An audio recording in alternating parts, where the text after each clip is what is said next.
Seguimos con más. La vicepresidenta Roxana Baldetti dijo hoy que se adelantó a una publicación periodística del periódico para defenderse. Esto lo dijo en una actividad pública donde no hubo acceso para reporteros de ese medio, quienes además fueron agredidos. La vicepresidenta convocó a una actividad con periodistas de distintos medios a través del personal del Ministerio de Gobernación y fue aprovechado para una pregunta de cajón, como ella lo denominó, sobre lo ocurrido con anticipación de la publicación del reportaje del periódico, publicado el 16 de septiembre. Yo lo que tenía era la buena voluntad de alguien de decirme, te van a volver a golpear. Eso es todo lo que tenía. Y me defendí. Era lo que tenía que hacer. Me he estado callada 2 años y 7 meses. Esa reunión llevaba una colección de la sección del peladero del periódico e indicó que la crítica antes de ser vicepresidenta eran positivas, pero desde que asumió el cargo a la fecha todo cambió. No me he robado un centavo, uno, del pueblo de Guatemala. Se los juro por la vida de mi madre que está muerta. También habló sobre el respeto a la prensa. Si ustedes se dan cuenta, aquí no está el periódico. Y yo no estoy en contra de nadie, ni no es nada personal. Yo entiendo a la prensa y entiendo su labor. Lo que llamó la atención es que en la puerta del salón se le vedaba el acceso a los periodistas Pavel Vega y Alex Cruz del periódico, y a pesar que los encargados de prensa del Ministerio de Gobernación y de la Vicepresidencia se dieron por enterados, no hubo voluntad para permitir la entrada de los periodistas. Al término de la actividad, el reportero trató de abordar a la funcionaria, pero fue sometido por la Guardia Vicepresidencial, que los dejó sin movimiento alguno. El fotógrafo Cruz trató de registrar el hecho, pero corrió con la misma suerte y su cámara fotográfica sufrió daños que no le permitieron realizar su trabajo. Al ser consultado, el presidente indicó que no hay ninguna orden de ese tipo y que se investigará al personal de la SAS. Quiero decirles que lamentamos esta situación. A nadie se le ha dado instrucciones para que haya de este tipo de roces o este tipo de situaciones de las cuales nadie las está buscando. Por una Guatemala en paz, Ana Lucía Morales e Iván Quiñones. Y ante este tema, la opinión también se generó en las redes sociales.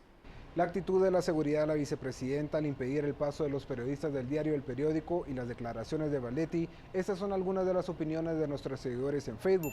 José Calderón dijo, para mí que ella se siente intimidada porque la van a desenmascarar. Oscar Samuel opinó, hackear no es defender, es robar y excluir y prohibir la libertad de información, también es inconstitucional. Francisco González dijo, adelantarse, eso solo se llama espionaje y violación a la libre emisión del pensamiento.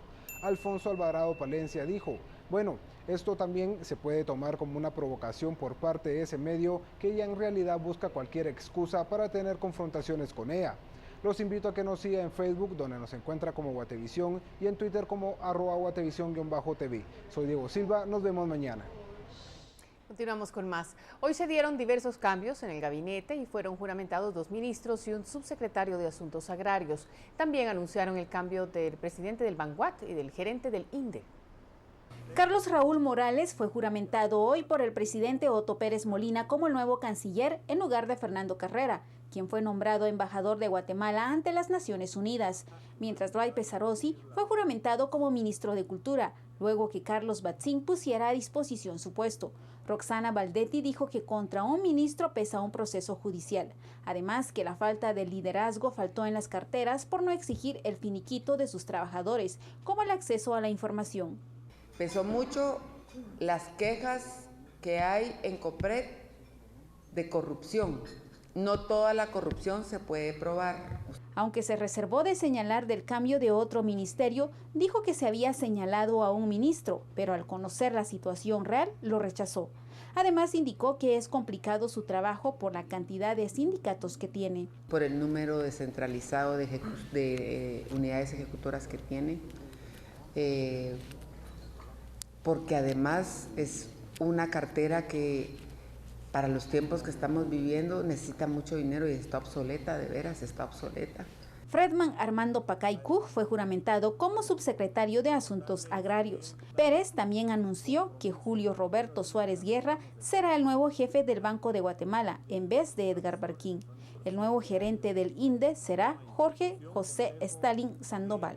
Por una Guatemala en paz, Ana Lucía Morales e Iván Quiñones.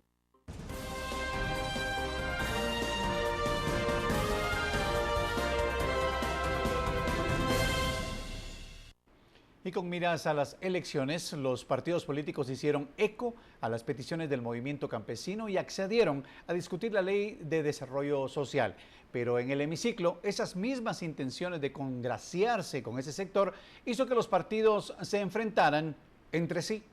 Las bancadas del Congreso de la República buscaron congraciarse con el movimiento campesino, ingresando a discusión en primera lectura el proyecto de ley de desarrollo rural. En el pleno, la votación ordinaria de 80 se perdió debido al rechazo del líder. El resto de bancadas increparon al Partido Rojo por no apoyar la norma. Es evidente el partido quiénes son los que están en contra del pueblo de Guatemala.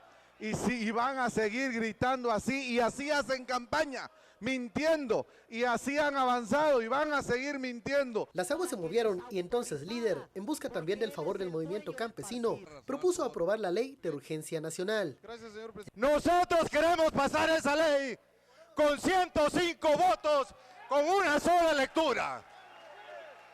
105 votos. Señores, yo propuse esa ley. El cambio de escenario dejó destanteado al oficialismo. El Partido Patriota no tuvo opción más que desintegrar la junta directiva y levantar la sesión. El resto de bancadas apoyó la idea de aprobar la norma de urgencia nacional, pero la estrategia del PP impidió la votación.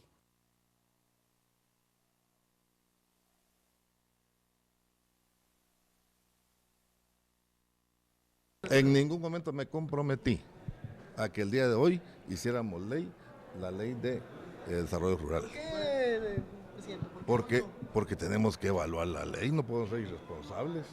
Nosotros no sabemos ni qué dice la ley. La ley tiene 10 años de existir. Sí, de tal manera que ya las cosas han cambiado en Guatemala. Entonces, para aprobarla, tengo que reunirnos. Aquí lo que ocurrió fue lo que ustedes vieron y grabaron. No hubo votación porque no estaba integrada. Entonces no hubo más. ¿Esa no fue una estrategia de ustedes también para evitar el foro? Entonces jugamos a estrategias, pues.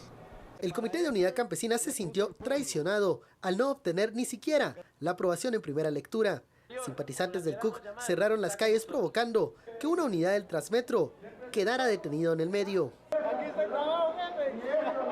Los ánimos se caldearon al punto que ni los diputados pudieron abandonar el Palacio Legislativo hasta 2 horas después. Por una Guatemala en paz, Ben Keichin y Noé Medina.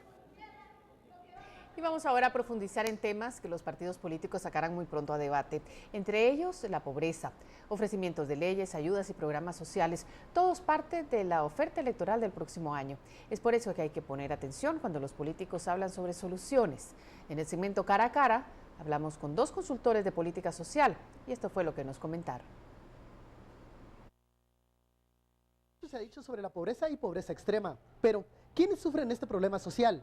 ¿Cómo se define la pobreza? Veamos estas 2 perspectivas. Bueno, los pobres se pueden medir básicamente con medidas indirectas o directas. Una modalidad que más se utiliza es utilizar un umbral de consumo.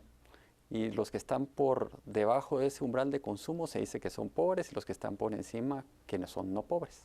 En la época actual, cuando hablamos de quiénes son los pobres y qué es la pobreza, estamos hablando de un tema muchísimo más complejo, de lo que se llama la multidimensionalidad de la pobreza, es decir, donde influyen no solo las capacidades de las personas en términos de su salud, de su nutrición, de su educación, sino también las condiciones materiales de vida que enfrentan.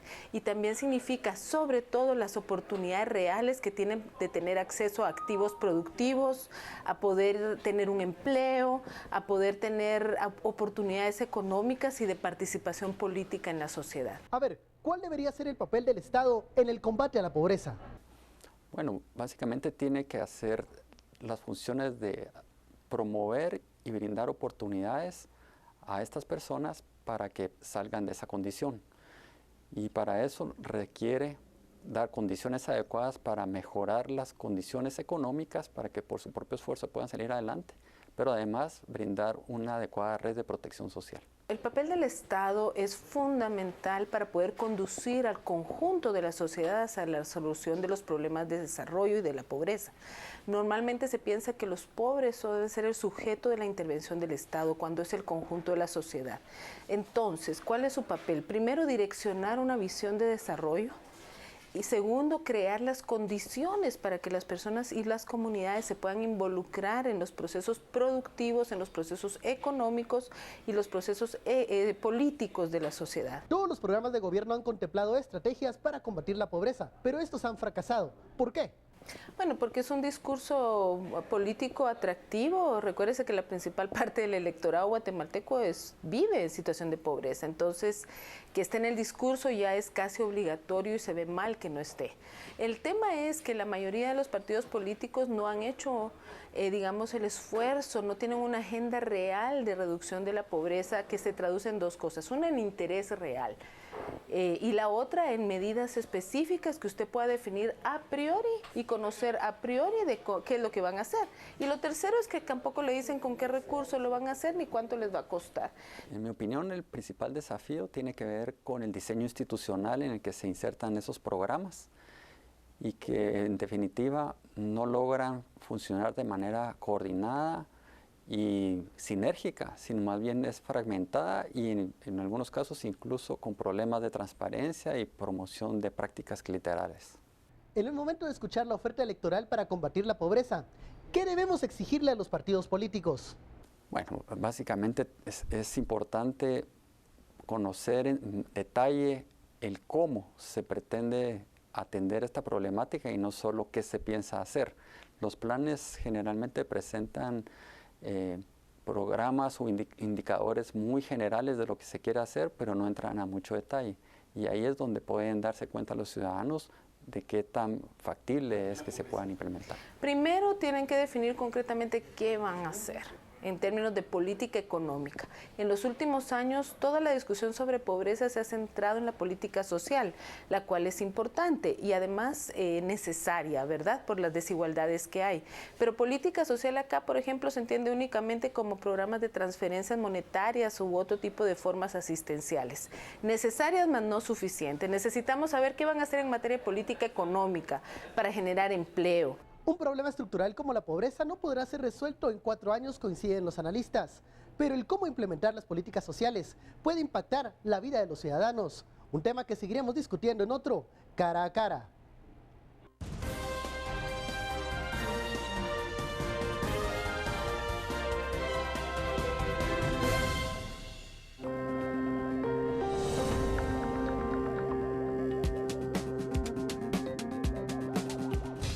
Vamos a un corte, pero al regreso una manifestación de salubristas y supuestos estudiantes sancarlistas se realizó en las calles de la capital. Los llamados penitentes piden mejoras en el sistema de salud. Tenemos las imágenes y regresamos con ellas en breve.